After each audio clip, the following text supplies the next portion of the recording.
We can just. After this, She's just making it up. It's okay. You know, we had onion rings for lunch, Oh, Jackie. that's what I heard. Oh, wait.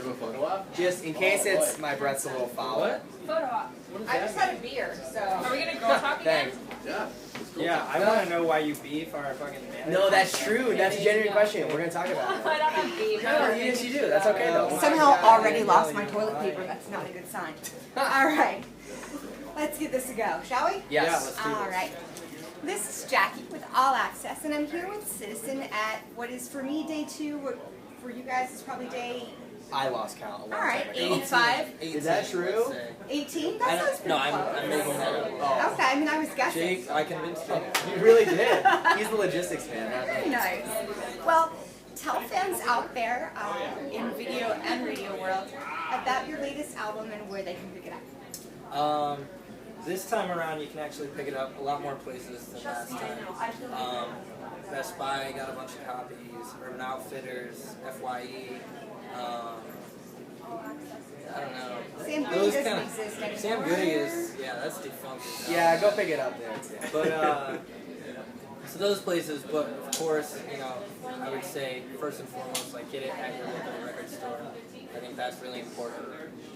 So you know, if you can, and if they have it, get it from your record store, or get it from Run for Cover Records, or get it from us at a show, or whatever. And if all those fail, hit up, you know, Best Buy or Hot Topic or Urban Outfitters, or whatever. Those are good places. Excellent. What are some bands that you guys grew up listening to that might have influenced your sound? The record that made me want to play guitar was Green Day's Dookie, and you know I feel like everyone on this tour says that, so it's not a very interesting answer, but it's true. I just thought, you know, the simplicity of it made me, I wanted to play those songs, and you know, from learning to play those songs, then I was like, wait, I can write my own songs.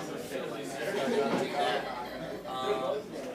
Yeah, and that was like, I mean, I feel like that record definitely shaped, you know, my interests more than any other. I think it shaped a lot of people musically. Yeah, That's absolutely. such a great Yeah, album. it's seminal for sure, no doubt about it. So yeah, I listened to a lot of Blue Oyster Cult when I was really young. I would just play video games and listen to that. Yeah, it was strange. And then I got into like Thursday and bands sort of this community when I was about 13 or something like that, and that's when I sort of discovered just that this world even exists at all, you know, before it was a complete mystery. And it's pretty crazy to be here, you know, with a lot of those contemporaries, you know, those bands I listen to are still around and stuff. It's definitely cool. So now wait, Blue Oyster Cult, Green Day, Thursday, those aren't exactly bands you normally hear on the radio, especially anymore. Well, I mean, Don't Fear the Reaper blasts around Metro Detroit where I'm from. okay, so in and around Detroit, what are some radio stations that you like? You know, it's funny, I didn't grow up in Detroit, I just moved down there, so I listen to the radio, and my girlfriend loves the radio, but I honestly don't remember any of the stations. I grew up listening to, it was like Z93, it was in Bay City, Michigan, and I used to call in requests, and I would request all these like Drowning Pool B-sides, and they were like, yeah, they were really nice to me, and they're like, oh yeah, of course, and they would never play it, but I felt like I called them like every day for a whole summer one time, and it was cool. I listened to a lot of found out about a lot of cool artists that way, you know. I think that's a very old school way of finding out about bands. Now we've got YouTube. There's so many different ways to do it. Just the internet in general has opened up the doors. You know, how do you even keep up with all the artists that you want to listen to? You know what I mean? It's really great. It makes having a favorite band.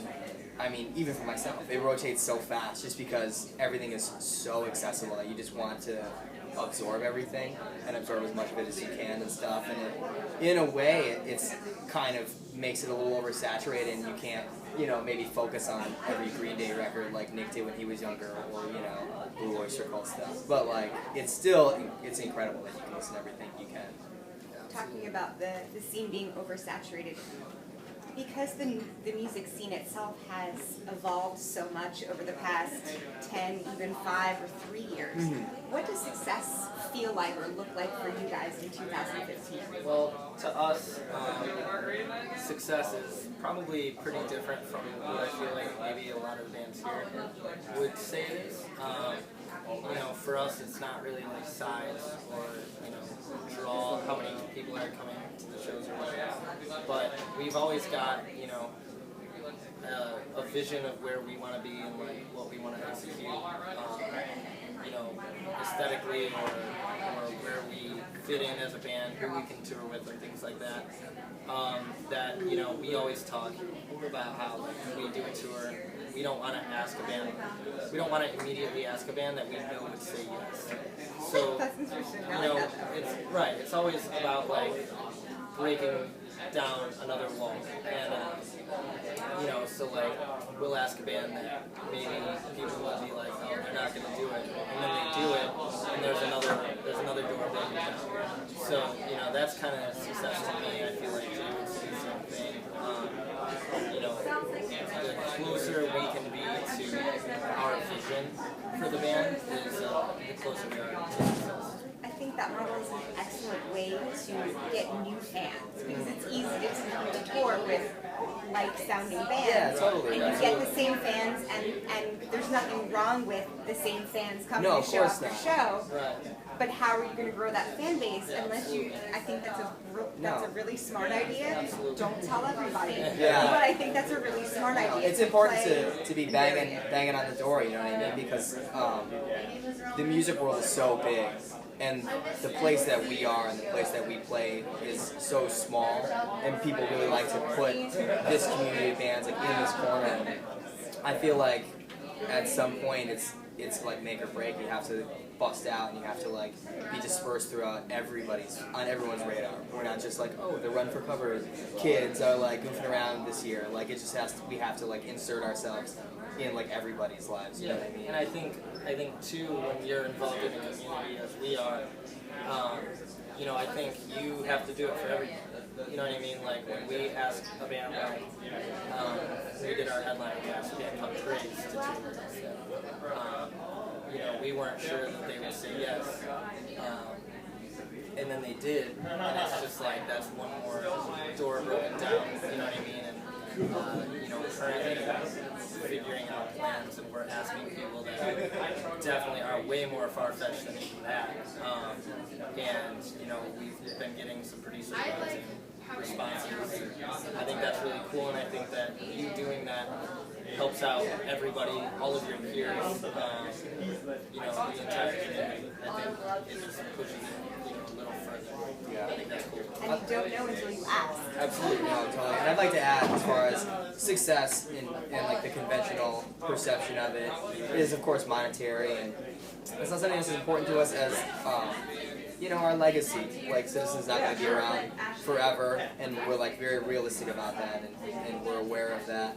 And we just want to leave behind something that's going to only grow. It's not going to get forgotten, or it's not going to get listened to and be like, oh man, can you believe we were into this in 2015? Or I don't want to make a record that sounds dated, or something that's a guilty pleasure, or you know, you'll go to the reunion tour. Like I want to make something that's going to last, and people are going to listen to, and maybe draw influence from years from now. That's a success to me.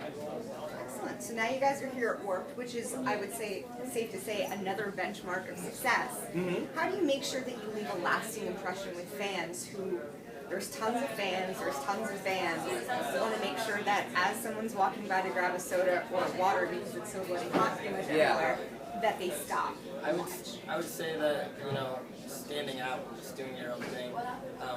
I think the cool thing about Warped Tour that maybe like, you know, we'll receive some flack for doing a tour like Warped Tour because it's not, for a band like us, maybe the coolest thing to do. But I think you know, what is cool about Warped Tour is completely what you make it. You're not, you know, it's not like because we're here and there's this band or this band, it's not like we're on a blank tour. You know what I mean? It's you know, it's just totally how you make it. It's all about perception. It's all about the way you carry yourself, right? And you know, I think that that's really cool, and I think that we do that.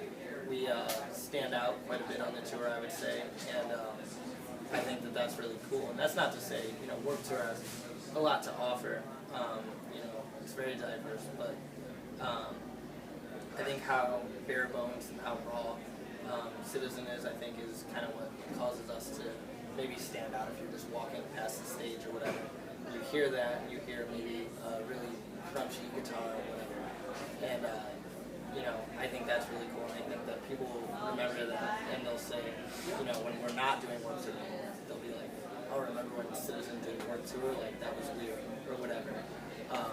And I think that's cool. There's nothing wrong with that. Yeah, we're just here to be ourselves, you know what I mean? And there's certain ways that other bands, you know, how they carry themselves, and that's all, and, you know, bands far more successful than us, how they carry themselves, and I think we just like to, you know, set ourselves apart, be ourselves. I mean, we're not talking to fans, we're just talking to kids who like the same stuff that we like, and I think people respond to that sort of honesty, you know what I mean? If, you know, we're not like pulling out stock things to say every single day to get kids to jump up and down and like run around in a circle to us and stuff, you know, we're just playing the songs, and that's what's supposed to speak for itself, you know what I mean? Well, great. Well, stay tuned for a lot more from Citizen. This is Jackie, thanks to All Access, and In the Key of Change. Thanks, Jackie. No problem. If you guys